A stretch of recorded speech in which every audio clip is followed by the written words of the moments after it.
Welcome back to another technical deep dive here in the debug zone.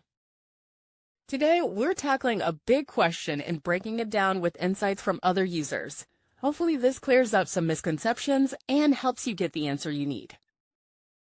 So buckle up, stay a little curious, and let's jump right in.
And that's a wrap.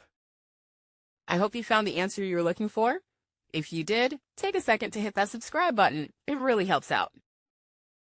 And let me know in the comments which solution worked best for you. See you next time in the debug zone.